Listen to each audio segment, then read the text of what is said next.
할렐루야. 우리 함께 사도신경으로 우리 신앙 고백하시면서 주님 앞으로 나아갑니다.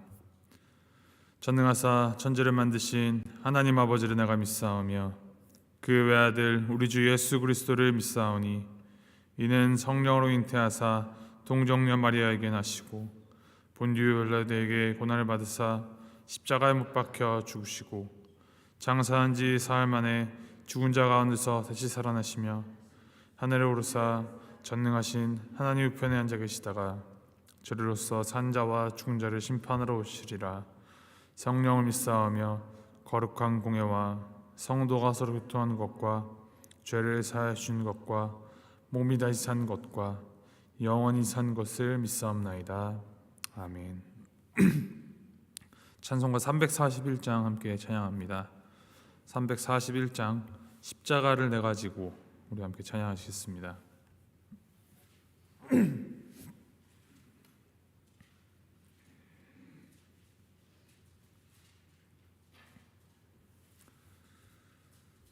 341장 함께 찬양합니다. 십자가를 내가 지고 주를 따라갑니다.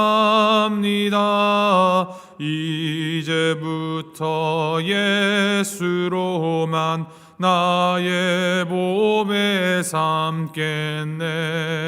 세상에서 부귀 영화 모두 잃어버려도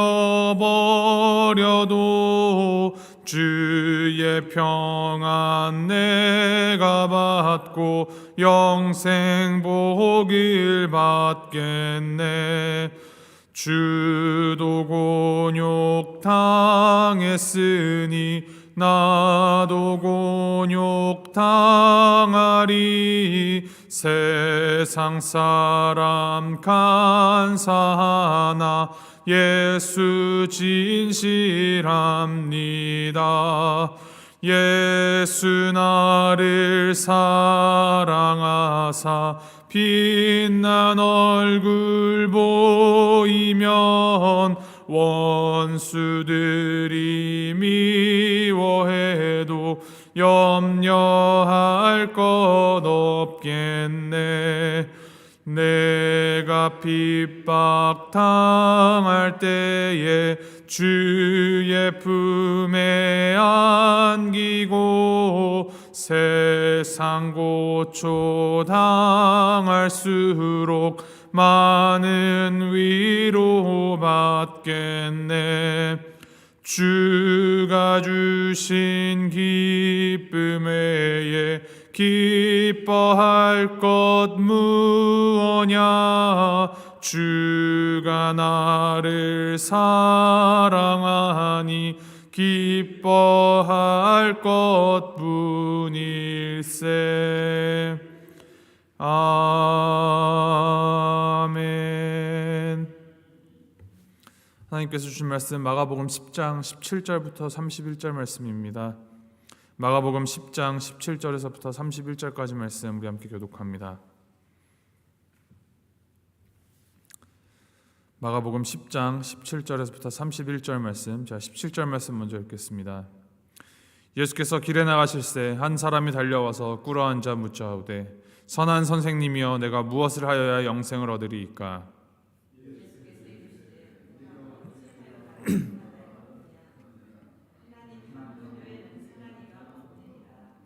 내가 계명을 하나니 살인하지 말라, 간음하지 말라, 도둑질하지 말라, 거짓 증언하지 말라, 속여 빼앗지 말라, 내 부모를 공경하라 하였느니라.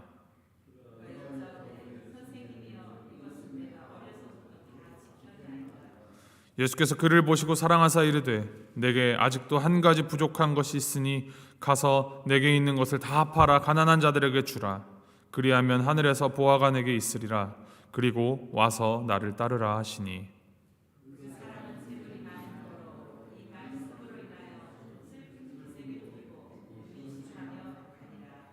예수께서 둘러보시고 제자들에게 이르시되 재물이 있는 자는 하나님의 나라에 들어가기가 심히 어렵도다 하시니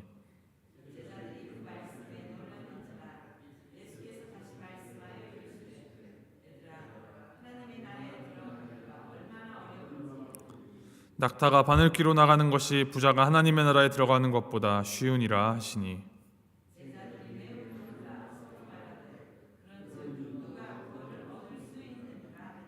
예수께서 그들을 보시며 이르시되 사람으로는 할 수 없으되 하나님으로는 그렇지 아니하니 하나님으로서는 다 하실 수 있느니라.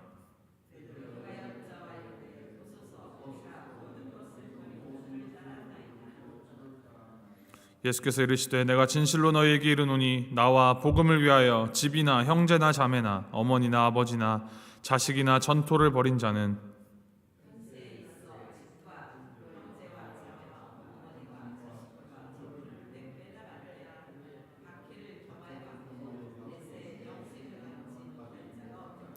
(31절) 함께 읽습니다.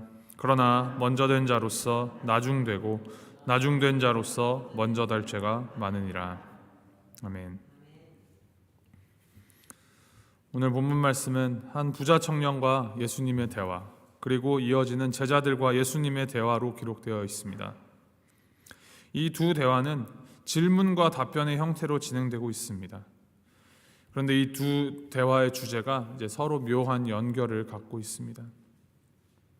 한 부자 청년이 예수님께 와서 제가 어떻게 하면 영생을 얻을 수 있습니까? 하고 물었습니다. 이에 예수님이 그에게 대답을 하시는데 어떻게 보면 다소 퉁명스럽게 대답하시는 것처럼 보입니다. 18절에 예수께서 이르시되 내가 어찌하여 나를 선하다 일컫느냐 하나님 한 분 외에는 선한 이가 없느니라. 이 말씀은 예수님께서 자신이 선하지 않다, 자신의 그 선함을 부정하고자 하시는 말씀이 아닙니다. 이 질문하는 청년의 질문의 의도를 아시고 이 영생의 조건이 선행이 아니라는 것을 가르쳐 주시고자 하신 것입니다. 이 청년은 그 계명을 다 지키고 선하게 살면 영생을 얻을 수 있으리라 기대하였음을 우리가 엿볼 수 있습니다. 예수님께서는 19절에 이제 10계명에 기록된 6가지 계명을 다 지켜 행하라 말씀하십니다. 계명을 다 지켜야 한다. 그러자 이 청년이 저는 다 지켰습니다. 어려서부터 다 지켰습니다. 라고 대답합니다. 이것이 그의 속마음입니다. 나 정도면 선하게 산 것 아닙니까? 내가 선하게 살았으니 이만큼 내가 복을 받아서 가진 것도 많지 않습니까? 제가 신앙적 열심히 이런 거를 주님께 찾아와 물을 만큼 남들보다 뛰어납니다. 남들보다 내가 더 잘났습니다. 더 똑똑합니다. 나의 열심을, 나의 탁월함을 주님 인정하여 주십시오. 이것이 그의 속마음이었습니다. 예수님이 대답하십니다. 가서 내게 있는 것을 다 팔아 가난한 자들에게 주라. 그리하면 내 하늘에서 보화가 내게 있으리라. 그리고 와서 나를 따르라. 영생에 대한 질문을 던진 청년은 예수님으로부터 재산을 다 팔아서 나눠주라라는 전혀 자신이 기대하지 않았던 뜻밖의 대답을 듣게 됩니다. 하나님을 위해 모든 것을 다 내려놓고 나를 따르라는 예수님의 초청입니다. 이것은 단순히 가진 것을 다 팔아버리는 행위가 중요하다는 말씀이 아니라 더 나아가서 이 청년의 마음 가운데 중심 잡고 있는 것, 주님보다 더 귀하게 여기는 것, 주님보다 더 의지하는 것을 내려놓고 전적으로 예수님을 따라오는 믿음을 요구하시는 것입니다. 예수님은 부자가 자기 의의 관점을 포기하지 않는다면 결코 하나님 나라에 들어갈 수 없다라고 선언하십니다. 철저한 자기 부인이 앞서야 한다는 것입니다. 예수님의 이러한 요구는 이 청년으로 하여금 그의 마음의 소원, 진정한 중심이 하나님에게 있는 것이 아니라 하나님을 통하여서 받았다고 믿는 그의 재물과 자기 자신에게 중심이 맞추어졌다는 것을 보게 하셨습니다. 결국 그는 슬픈 기색을 띠며 근심하며 예수님을 두고 자리를 떠났습니다. 예수님의 이 말씀의 의도를 제대로 파악하지 못한 제자들도 너무 놀란 나머지 서로 이렇게 말합니다. 재물이 있는 자는 다 하나님 나라에 들어가지 못한다니. 세상에 재산이 하나도 없는 사람이 얼마나 되겠는가? 그럼 도대체 누가 구원을 얻을 수 있단 말인가? 누가 영생을 얻을 수 있단 말인가? 제자들이 서로 하는 말을 들으신 예수님께서 이렇게 말씀하십니다. 사람으로서는 할 수 없으되 하나님으로는 그렇지 아니하니 하나님으로서는 다 하실 수 있느니라. 세상의 그 누구도 자신의 의지나 자신의 결단으로 자기 안에 있는 이 욕망과 죄악을 다 내려놓을 수가 없습니다. 종교개혁자 칼빈은 인간의 마음은 우상을 만들어내는 기계다라고 말했습니다. 우리 마음은 끊임없이 하나님보다도 더 사랑하는 것들을 찾아내고 또한 그 안에서 만들어내는 어떻게 보면 우상의 공장과도 같습니다. 그러니 어떻게 자신만의 우상을 섬기는 자들이 하나님 나라에 갈 수 있겠습니까? 이 세상 그 누구도 자력으로 천국에 갈 수 없습니다. 성경은 모든 사람이 죄를 범하였음에 하나님의 영광에 이르지 못하더니라고 이러한 상황에 대해서 잘 기록하여 설명하였습니다. 그래서 우리는 하나님이 필요합니다. 구원은 전적으로 하나님의 손에 달려 있습니다.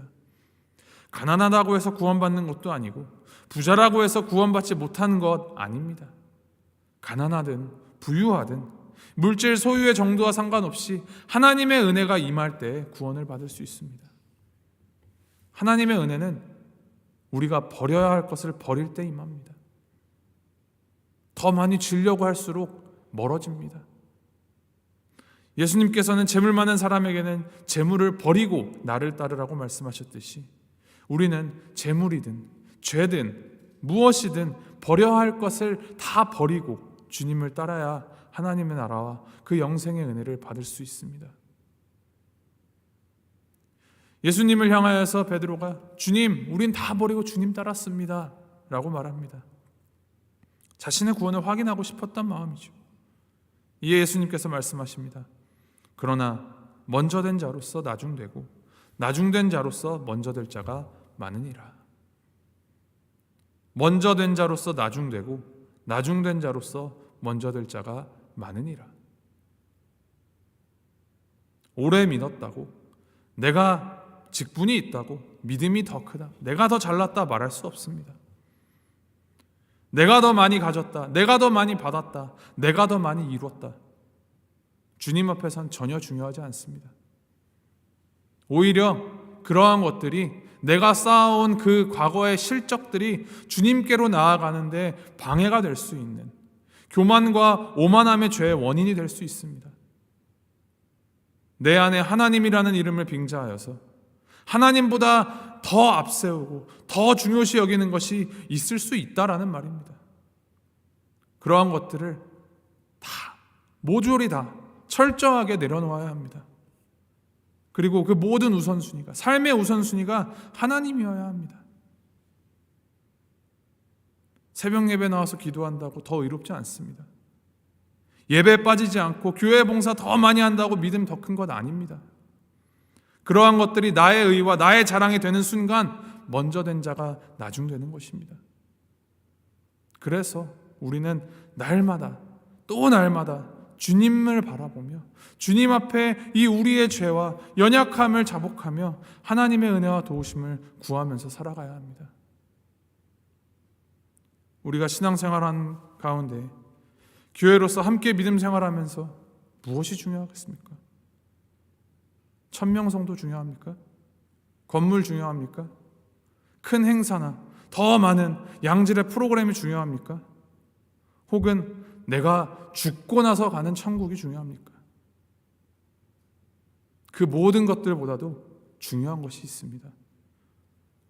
그것들 다 내려놓고 주님을 따르는 것입니다. 다 버리고 정말 주님을 따르는 것이 중요합니다. 오늘 말씀에서 주님께서는 너희가 박해를 겸하여 받을 것이라 하셨습니다. 고통스럽고 아프고 정말 억울하게 박해당할 수도 있습니다. 그럼에도 불구하고 주님과 복음을 위해 살아가는 길이라면, 그러한 삶이라면 그 인생에게 하나님께서는 구원의 은혜, 영생의 은혜를 베풀어 주십니다. 본질이 아닌 것들의 마음을 빼앗기고 휘둘려서 주님을 떠나는 일이 없기를 바랍니다. 그러한 것들 때문에 슬픈 기색을 띠고 근심하지 마십시오. 주님보다 더 귀한 것이 없습니다. 그것 하나 붙들고 정말 우리에게 구원의 은혜를 베풀고 싶어 하시는 그 주님의 마음 잘 헤아리고 주님만을 바라보면서 오늘 우리에게 이 회개하고 돌이킬 기회를 주시는 주님 앞에 정말 모든 것들 다 내려놓고 주님과 복음을 위하여서 살아가겠노라 결단하면서 그 결단대로 살아가시기 바랍니다. 그래서 주님께서만이 주실 수 있는 그 구원의 은혜 우리 모두 다 받기를 소망합니다. 오늘 하루 정말로 우리 예수님만, 우리를 위하여서 십자가에 기꺼이 올라가신 그 예수님만을 따르기를, 주님의 그 뜻 안에서 우리의 오늘 하루 삶이 다 이루어지기를 주님의 이름으로 소망하고 축복합니다. 기도하시겠습니다.